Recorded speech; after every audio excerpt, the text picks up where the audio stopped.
So I believe that making weird art or strange art is very important. When you grow up, for a lot of us, we're basically given the Matrix playbook. Obviously, that's weakening the more time passes and we get closer to the new wave of this world. But for a lot of us, when we grew up, we were given the Matrix playbook. Things were kind of just there, and you weren't encouraged to question it, and your parents weren't questioning it either. So a lot of times, if you would ask them questions, they don't know the answer because it's not something that they either cared to, not everyone, but a lot of them, it's not something they either cared to question or it just wasn't on their mind, right? But as you get older, and especially now as the veil is lifting and more sense of spirituality is coming back into this world and into the minds of people, you realize that not everything is so cut and dry. You realize that not everything is what it seems, and everything is actually much more, much deeper than what it seems, even the most basic thing that you can think about.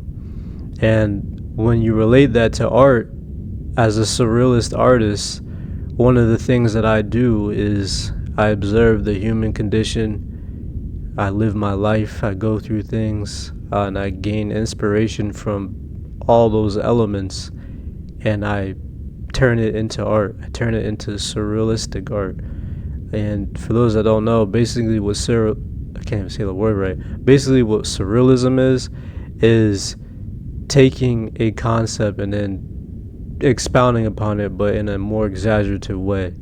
And one of the best ways to get your point across, or to share something with someone, or to express an ideology, is to tell a story. And I believe that surrealism and the art of creating weird art and strange art is very important, because it not only is it something that's unique and it stands out, but it gets the mind thinking, especially if you're someone where you don't usually see something like that in your day-to-day life. I see that stuff every day because I study it and that's my space, right? But for someone who doesn't really look at art, or they may see something here or there, or they just go on Instagram and they see a surrealistic body of art, and the goal when you see that art is to get you to question things more and not just accept things for as they are, because we do live in a spiritual world. We are spiritual. I believe that we are spiritual beings housed in a bodysuit, a mortal bodysuit.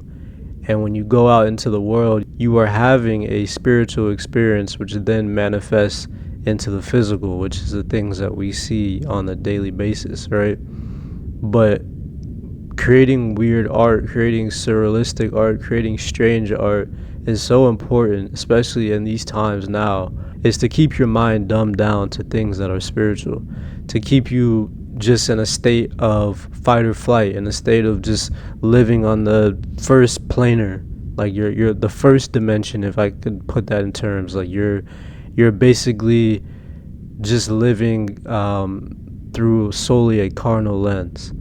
And when you see things that are strange or out of the norm, or kind of tickle the the synapses in your brain to be like, what is it that I just saw? I think it's helpful, because once you start feeding that imagination, once you start realizing that things really aren't as they seem, and a lot of things that you've been told it was a lie, and you're going through that unlearning process, being able to look at different forms of art that express that is definitely something that I believe will help a lot of people in their ascension journey. Whether you're creating the strange art or you're just observing it in your daily life, I believe that there's power in it. And that's definitely something that I'm going to continue to do. Creating strange art that makes you question things, art that makes you question the artist and what's wrong with them, you know what I'm saying? All those things coincided, I believe. It's such a beautiful experience to both be in the driver's seat of me creating it, and then also witnessing people look at the art and they're just like, what is this? What does this mean? What is this trying to say? Because again, allegory is one of the oldest forms of communication. Even before writing, people were telling stories and drawing pictures. And a lot of those hieroglyphics and the things that you see, they're very weird, very strange, definitely out of the norm, out of the ordinary. But just because something may be out of the ordinary or not normal in your realm, in your world, doesn't mean that what you saw isn't true, and that the very theme or the elements portrayed in that photo or that painting is actually way more real than a lot of things that you grew up to believe in or not believe in, or attach yourself to. So creating strange art is definitely very important, and looking at strange art and dissecting it and allowing it to permeate your mind is also, I believe, important as well. Obviously, everyone has their own threshold, and that's just dependent on where you are in your spirit. Some things you may know in your heart not to look at. But I'm not talking about the type of art that's clearly depraved. I'm talking about the art that's just strange. It's different. It makes sense but no sense at the same time. And when you first look at it, it makes absolutely no sense, but the more you keep staring, because sometimes art can be so captivating that you can't not look away, that eventually your mind or your spirit or all coincided starts to make sense of what you're seeing.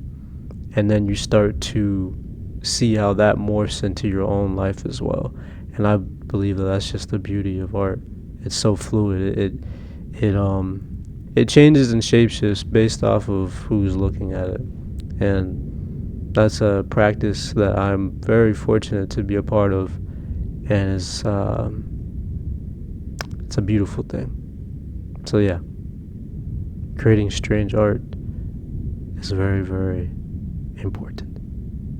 Peace.